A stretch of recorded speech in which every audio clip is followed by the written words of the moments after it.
The respondent puts on record her objection to any requests, motions, or similar efforts aimed at obtaining or fishing for supposed evidence through processes that necessarily presuppose the existence of lawful authority and jurisdiction under the Constitution, which in this case is absent.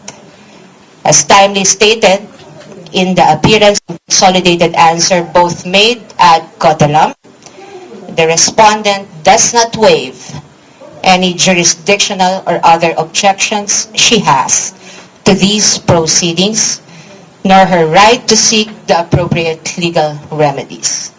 Nonetheless, she is prepared to meet the charges against her.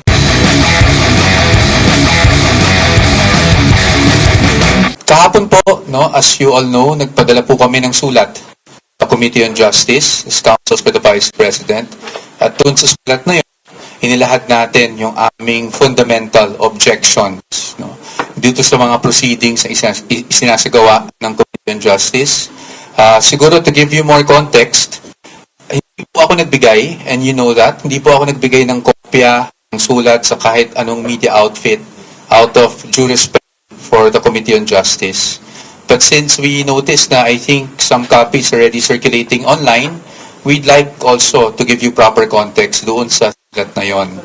And that's why Attorney Sheila here will read the pertinent portions of that letter para po maintindihan, hindi lang ninyo, pati na rin ng ating mga kababayan. Thank you, Mike. Good afternoon, everyone. We thank you for coming today, and I think this is on short notice. We appreciate everyone's work to keep the public well informed on the development of the impeachment complaints against the Vice President. That's why I confirm that the defense team sent a letter addressed to Representative Luistro, the chairperson of the Committee on Justice. This was dated March 24, 2026. This letter was sent in response to the invitation extended to us by the committee. Just so there is context to the letter that we sent, even as we had observed from the hearing that was conducted earlier, that this letter was also tackled by the committee. We will just read the pertinent portions so that the public is also informed of the reason or the reason stated in this letter on why the respondent and the defense team did not participate in the hearing today. So under these circumstances, and considering the public statements made by the chairperson, it appears that the committee intends to conduct a trial. However, with due respect, the Constitution vests the authority and power to conduct trial solely in the Senate. And this is clear and explicit in Section 3, Paragraph 6, Article 11 of the 1987 Constitution, which, as you know, states that it is the Senate that shall have the sole power to try and decide all cases of impeachment. The Constitution is thus clear. It is only the Senate that conduct trial in all cases of impeachment.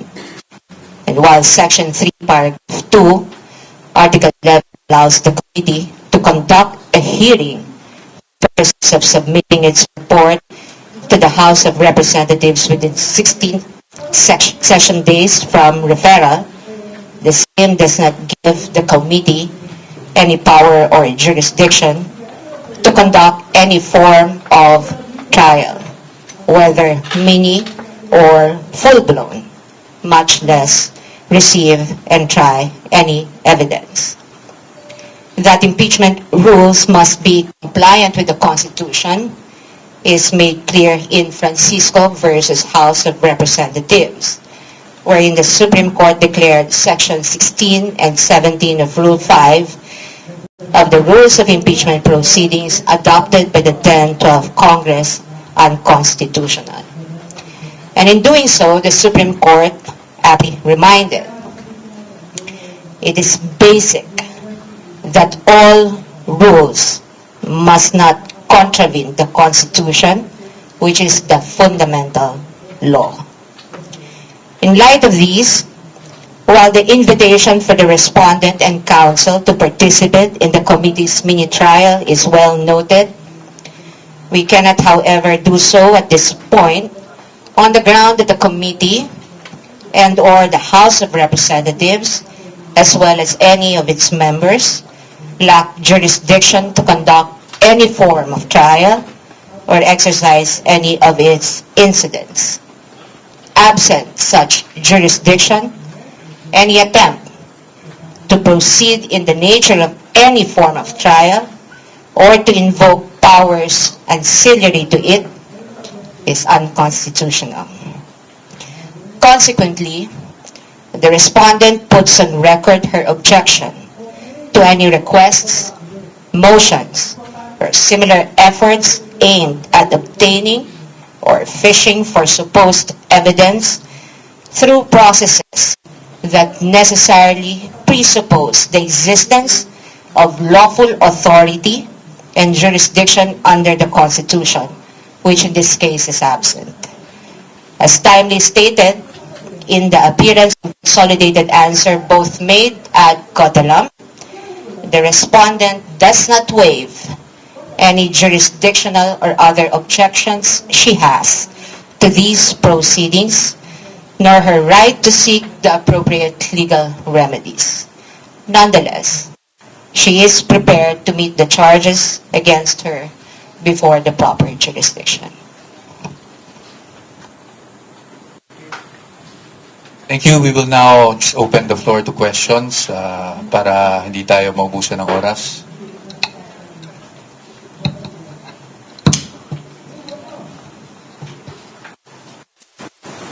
Hello, good afternoon. Hi ma'am, hi sir. I'm Camille Samondebo from TV5. Natapos na po yung hearing ng Committee on Justice and there were several motions po na natakel sa hearing where they want to issue subpoena doon sa mga ilang dokumento, kabilang sa mga financial transactions, IPR, including yung attorney po kasama doon sa pinasubpoena. May we just get your reaction on that? And ano po yung magiging tugon ng defense team since ito nga may mga feeling na yung committee na mga dokumento na mapresenta o matakel doon sa committee? Thank you. Unang-una sa lahat, I have to address yung subpoena that was issued against myself. I will wait for the subpoena. Titingnan ko kung ano yung laman ng subpoena, but definitely I'm willing to attend. No, wala akong any intention to evade having to attend before the Committee on Justice. Although I must say I was monitoring the hearings. In fact, that's why hindi kami nag-start until matapos yung hearings out of due respect na rin to the Committee on Justice. I was a bit surprised because I think the ground stated there was that I was the one in charge of the accomplishment reports, etc., which obviously the facts and documents would show that it was not me. But nonetheless, I don't see any point in not appearing, so I will definitely abide by the subpoena, subject to, of course, titingnan natin kung ano yung laman.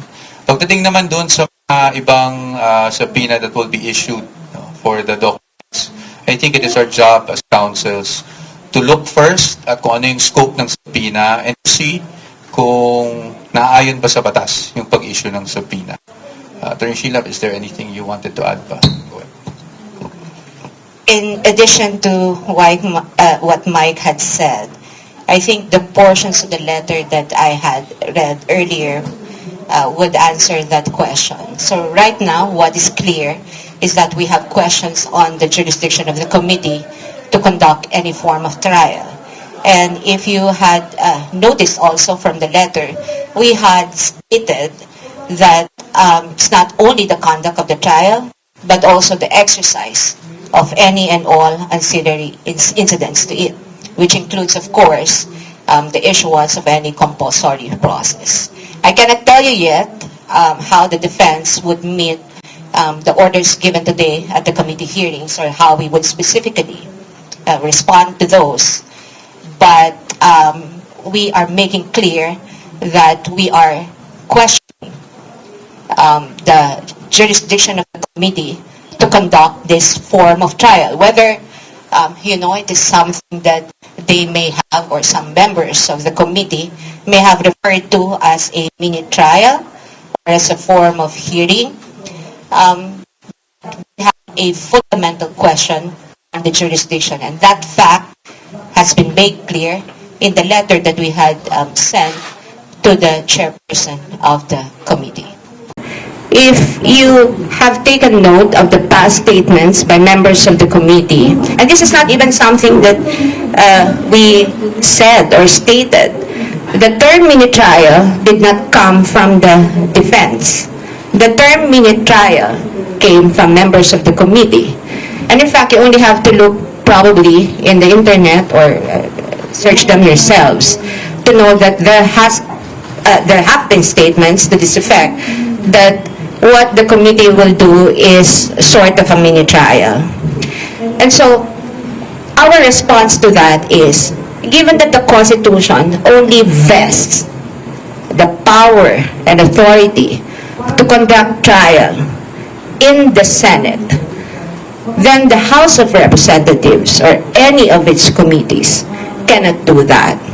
And I think this is very clear also in the Duterte ruling, both in the 2025 and 2026 decisions of the Supreme Court, that constitutional parameters with respect to the conduct of the entire impeachment proceedings should always be complied with, especially given that it's not only a purely political proceeding, it is also a legal proceeding, and therefore must comply with the fundamental law. And what is our fundamental law? Our fundamental law is the Constitution. You don't even have to write it in any contracts or agreements or any rules. It's written in every rules, in every contract. That's how fundamental the objection of the respondent is to the committee proceedings.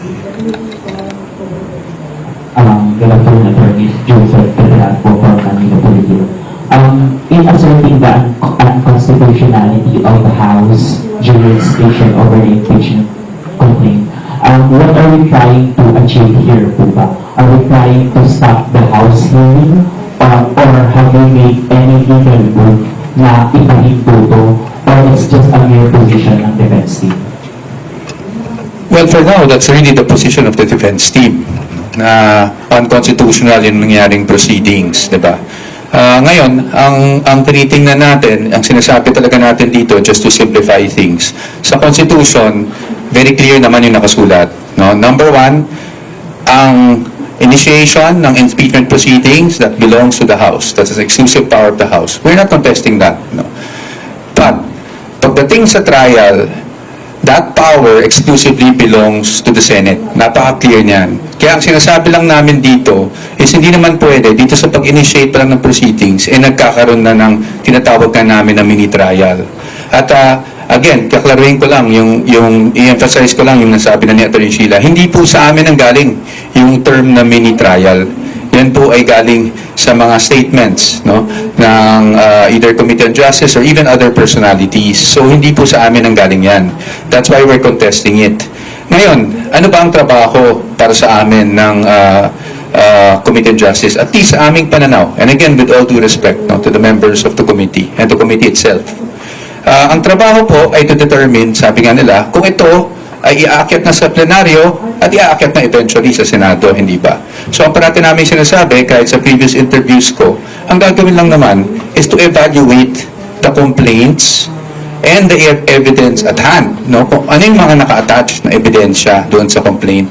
So yung pagpapatawag ng mga witnesses and all those things, and asking for documents, that goes well and beyond, di ba? Yung evaluation lang kung ito ay dapat mapunta na sa plenaryo at nang sa ganun ay maiakat na sa Senado. So, sa ngayon, are we going to question this? Kasi I think that was your question talaga. Of course, that possibility is always there, hindi ba? But hindi po na kami magsasabi ng anything categorical. Ito ay dapat pag-usapan, hindi lang namin, pero pati na ng aming kliyente. At titingnan natin kung anong mangyari. That's why we have been monitoring these proceedings from day one. And then we'll let you know, no, kung meron na kaming desisyon ukol doon. So, sir, follow-up na lang. Since you are acknowledging that the House of Representatives can initiate the impeachment trial, the impeachment proceedings or whatever, bakit dun po sa process na yun, we're not attending doon sa mga invitations ng House of Representatives? And follow-up is, are we surely attending the Senate hearing once it prospers, case prospers? Number one, dun sa tanong niyo po, it's not just we're acknowledging, no, that's clearly stated naman in the Constitution na sila talaga ang may exclusive power to initiate impeachment proceedings. Why are we not attending? I think it was clearly stated in our letter. It's because we are objecting. There's a fundamental objection to the proceedings itself because for us, this goes well and beyond what is contemplated within initiation of impeachment proceedings. As to the Senate, wala pa tayo doon, no? Pero pag dumating man doon, talaga namang kami naman ready na sagutin. Parati naman natin sinasabi, ready nating sagutin ang mga aligasyon laban sa Vice Presidente sa tamang forum. And at sa atin, pagdating sa pagkakaroon ng trial, whether mini trial or full-blown trial, that is not in the House, but that's actually in the Senate. Thank you.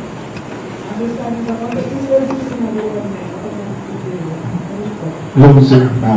Kanina po ay naglabas ng statement si Vice President Sara Duterte at sinabi kanya na ang gagawin na pagdinig o ang isinagawang pagdinig kanina ay isang fishing expedition. Pwede po ba natin ipaliwanag ito bakit ito nasabi ng diesel? Well, again, I have to premise my answer with I'm no longer the spokesperson of the Vice President. So napakahirap naman na maglagay ng salita, no? Mag-interpret ng kanyang mga sinasabi. But at least based on our conversations, nakikita naman natin, yun naman talagang posisyon natin when you evaluate these impeachment complaints. The evaluation must solely remain with the complaints and the pieces of evidence attached, hindi ba? Ngayon, if you will go beyond the evidence attached and start asking for documents left and right, when our first argument nga, kung matatandaan nyo, is wala man lang ultimate facts yung complaints, no? And then yung mga naka-attach na ebidensya, wala rin naman doon na nagsasabi o nagpapatunay na may krimen na kaagad na nangyari. And so, if you go beyond that, that is what we're saying na fishing expedition, no? Malamang yun na rin ang pinaparating ng ating Vice Presidente. Pangalawa, katulad ng mga issue na nilabas sa kanyang salin, doon sa desisyon ng Supreme Court sa Duterte versus House of Representatives, malinaw na nakasad doon na ang impeachable offense ay yung mga offense na allegedly na-commit ng impeachable official within his or her term. At malinaw naman doon sa pinakita na karamihan doon sa hinihing documents ay not within his or her, within the term of the Vice President in this case, no? So, marahil doon nanggagaling ang ating Vice Presidente.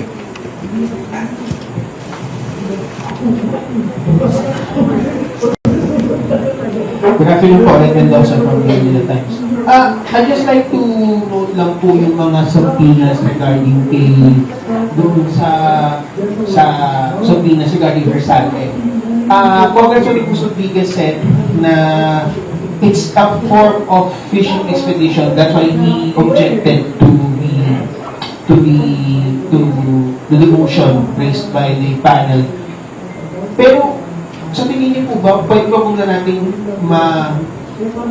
sabihin na natin ma-control dito o prevent itong pag-control ng mga salin? Kasi yun nga, as Lucas Obligas nga, sa legal expert saying na it's a fishing expedition, and baka makapunta ito sa nangyari sa Corona impeachment trial na naging fishing expedition na. So, what's your take po doon sa mga subpoena sa SALN, VP, and pati na rin yung mga bank records na rin kay VP and kay Atty. Max Carpio. Alright. I think I've made this clear, and I also, again, say that if the objection of the respondent goes into the matter of jurisdiction, meaning does the committee have any power authority to conduct a mini trial or whatever it is that they will call it, including the examination and cross-examination of witnesses, issuance of compulsory processes for the introduction, reception, and examination of evidence. Our position has been made clear in the letter. That authority and all the incidents of that authority should only be exercised by the Senate. Because why? Again, we go back under Article 11, Section 3, Paragraph 6. It's only the Senate that can conduct trial, that can examine witnesses, that can cross-examine witnesses, that can issue subpoena for the production of evidence. In fact, if someone here earlier asked, this is akin to a preliminary investigation, under the current rules of preliminary investigation and inquest proceedings, even the matter of deciding or resolving the complaint is only limited to the complaint and the counter affidavits of the respondent and other affidavits and the evidence at hand. Nothing beyond evidence at hand. And let me clarify this, because it might be that the idea that just because a respondent did not appear and sent a letter instead through the lawyers stating the reasons for non-appearance, which raises issues on jurisdiction, doesn't mean that she or us or we are just raising technical issues. Because I think every lawyer knows that the matter of jurisdiction is always substantive. Cannot even be waived, cannot even be, a subject of any agreement. Once a body, once a tribunal acts beyond the powers vested in it by the Constitution, that cannot be allowed.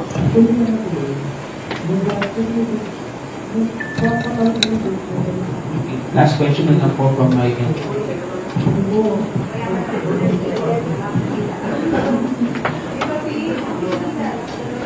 Good afternoon po. Kenya Kanyata from the Philippine Star. Sir, just to be categorical about it, so may plan kayo to question the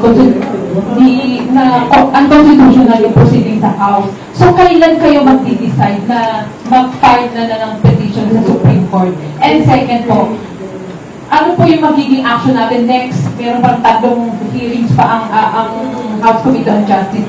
So, ganito na rin po ba yung scenario natin na walang a-attend ng mga lawyers, except sabi nyo a-attend kayo dahil may subpoena kayo. Walang a-attend na lawyers and even si Vice President Sara Duterte. Well, number one, hindi ko po sinabing may plano. Ang sinasabi ko lang po is, of course, there's always that possibility. Alam nyo, maraming nag-frame the past few weeks.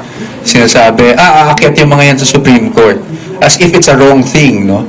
Our job as lawyers is to protect the client and the rights of the client, no, against harassment and all of these kinds of things. And sa ngayon, ang sinasabi namin is that is always a possibility. Especially since, ulitin ko lang yung sinabi ni Atty. Sheila, our objection to the proceedings is fundamental. No? Hindi to mere technicality. We are saying na ang sinasagawa ngayon ng committee, at least sa aming pananaw at sa aming posisyon, is labas na sa kapangyarihan nila dahil yung trial, mini-trial, full-blown trial is really vested upon the Senate.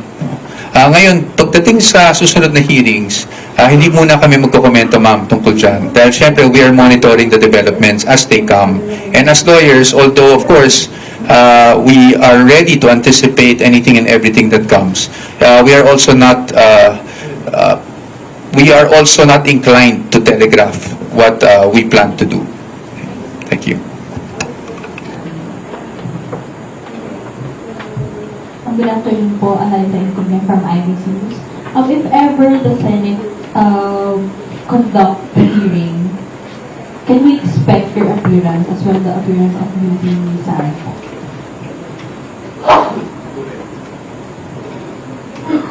Again, I think our letter is clear. We cannot participate in a proceeding that we think is unconstitutional. We cannot have the Vice President appear before a body exercising a power or authority that is vested by the Constitution in another tribunal.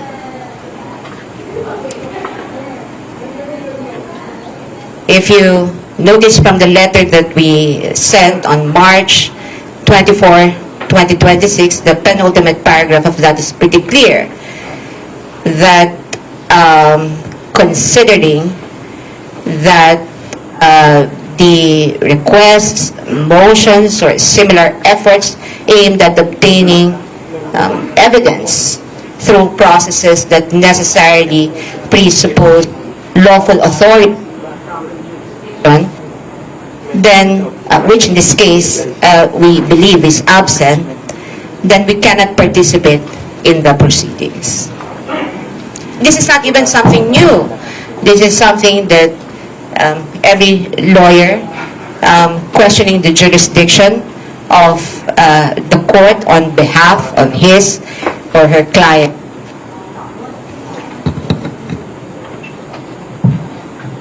Gano'n po. Parang iteration lang ng mga naunang question. So since you are not recognizing the jurisdiction of the authority, hindi niyo po ito-comply ang any subpoena na hindi expected si Vice President and you na mag-appear sa House hearings. Yun po. Let me clarify that. Kasi baka ma-misconstrue eh. What we are not recognizing is the authority or power to conduct mini-trial. Now, with respect to the power of the House of Representatives to initiate impeachment proceedings, that's stated in the Constitution. We recognize that.